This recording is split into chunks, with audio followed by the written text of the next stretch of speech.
dadka barakacayaasha ee ku jira xeryaha qaxootiga ee degmada Gurceel ayaa eedayn ka dhan ah u jeediyay maamulka degmada Gurceel ee dowlad goboleedka Galmudug. Dadkan ayaa cabashadooda ku sheegay in maamulka degmada iyo hay'ado NGO ah ay musuqmaasuqeen kaarar iyo raashin loogu talagalay dadkaasi. madaxda ugu sarreysa maamulka Galmudug iyo hay'adaha deeq bixiyaasha ay ugu baaqeen in arrinkan ay wax ka qabtaan. waxaan dacwo ka nahay baraado iyo beentay aan dacwo ka nahay caalamka ayaan u dacwoonaynaa wixii ilaahay wax siiyay oo wax ummadda quudi ayaan dacwo u nahay in baraadiya beentayna la ka qabto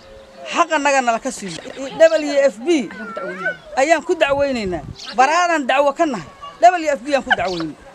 hana la ka dhacsho boorarkii ay naga qaateen miyiga ayay la wareegayaan meelba maray suraasay leey sacba weyn boorkiisi waaye oo wax ku dhiibay wax ku baxaya dadkii lahayna intii wax garato dhamaan u sheegayna islaamka dhan ayaan u sheegnay inay xuquuqda nooga qaadaan oo naga qabtaan naga dhacshaan ayaan idinku dacwoonay inaad naga qabatiin kaana waa afgamba urbaantay haraatina waa idin la dhaxay hadaan niiq dhahdii waa noocaga jugleeyay oo waa noocaga waa afkan dhulka idin galo hadaad mudaharaadana waa idin dilaa ur xabada in la dhaxay maamulka idinku dalbaa hadaad dacwootiin afka kala qaadaan وانا نقول البضي حتى كورة نقول البضوان أو نودي حتى نروى كذا وهنا ومظهرات هنا أسور عر أسكرت أمام الكائن كدعويهم كدرة ونوهن شوي بنتاي وانا نوع شغلي إن عالم كنا قبتنا الدولة دجال مدورنا إنه جال حاف هنا قبته هصبحه هنا قد توجع ما سكوت بنتاي يا برادو أيام دعوة كان هاي جال مدور هي الدولة دي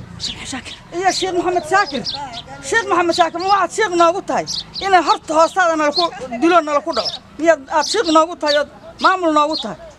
أتقبرنا طاري مجال ناقوت هاي نقد دعي بنتي برادو إلهي من كوجود داري هاستاد أنا لكو دلي بدأ كير بقارة دكتين بنتي يا برادة دكتين أصل كل يبسايان كيس كلا $20 نقص سيستان asay waliba baan iyo kabdi naga sheegaan badaxkii waa diideen ayaga noo diiday tuugadu aan loo diiday baraado loo diiday raashinkii aan lahayn 4 bilood waxay siisay anagoo masaakiina oo degan oo baahan waxay siisay meesha dad baadiyooday meeshay rabta ku siisay annagana waa noo diiday cabashaan ka dhiibanin cabashaan dad masaakiin oo baahanaan nahay qaxooti baan nahay waxaan nahay maxay tahay barsacba weyne 4 bilood raashin baraada kama aanan qaadan nahay kamana aanan qaadan 4 bilood xuquuqdii aan lahayn oo baraada ku lahayn ka rabnaa inna la kaga qaadan rabnaa inna la ka siiyaan rabnaa waxaan dacwo ka nahay baraado degmaduna way la og tahay degmadu dadku waajib ayadoo ka saareen ayadoo xil ka saareen ay sadara baahida controlling oo sadamoohin oo sano imaahin haday u dacwoodaan ay waxba ka qabanin wareey la imaada qofkii madaxda leen kaga dhigaya idin diiday raashinka dadkan ku nool oo 16 ku nool hal qof in la yiraahdo raashinka diiday hadan loogu diido ma qaadan karno mana doonayno WFB ayaa waxaan dacwanahay baraado maamulka degmada Gurceel oo aan isku daynay in aan xiriir la sameeyno si aan wax uga weydiino cabashada dadkan